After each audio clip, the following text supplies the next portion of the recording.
Hi, this is Carrie Pyne, and my project is on the development of the libraries of Morocco. When you think about Morocco, you usually think about camels, the Sahara dunes, mosques, richly colored carpets, Berbers, nomads, Casablanca, Humphrey Bogart. The harsh reality, though, is that Morocco is a kingdom with widespread poverty, a literacy rate of only 52%, and in the United Nations Human Development Index for 2011, Morocco is ranked 130 out of 187 countries. And for comparison, the United States is ranked number 4.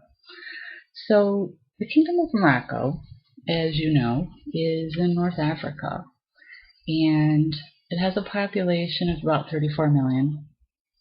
99% of the people are Arab, Berber ancestry, and they speak Arabic, although Spanish is spoken in the north because they colonized Morocco in the latter half of the 19th century.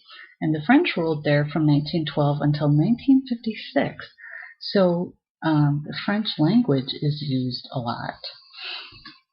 And this directly influences the Moroccans because the French and the French language had influence on libraries, and they were seen as belonging more to the elite and the upper class. And the Moroccan library actually has its model after the French libraries. They didn't actually have an actual national library until a royal decree in 1931. Although there are libraries and mosques, and they go back several centuries, including one in Fez, which was actually founded in 789. So development of libraries occurred very late. They do have a school, an LIS school in Morocco.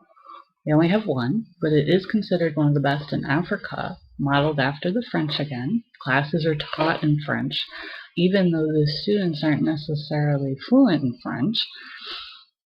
That's just how everything has been influenced by what's seen as the colonizer of France.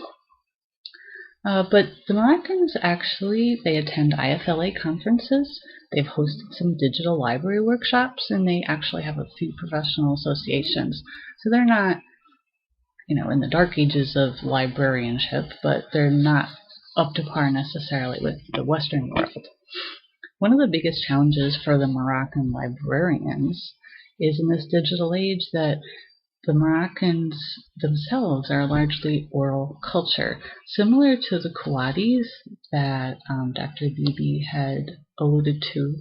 A very oral and social culture ends up, with not as much incentive for a public library.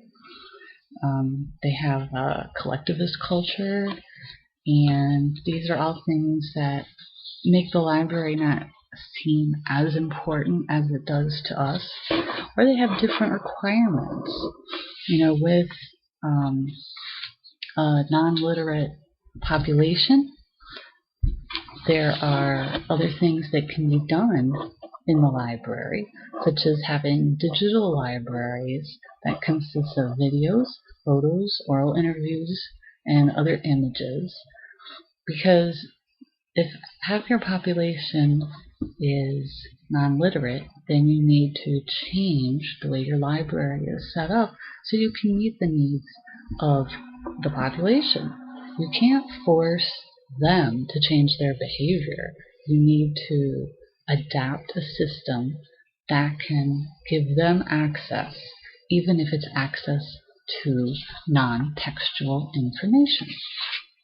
So even though they have a long way to go, I think that the Moroccan librarians and the libraries there are facing many cultural and technological challenges, but these can be overcome, and they just need their patrons to take the first step into the library of discovery. Thank you.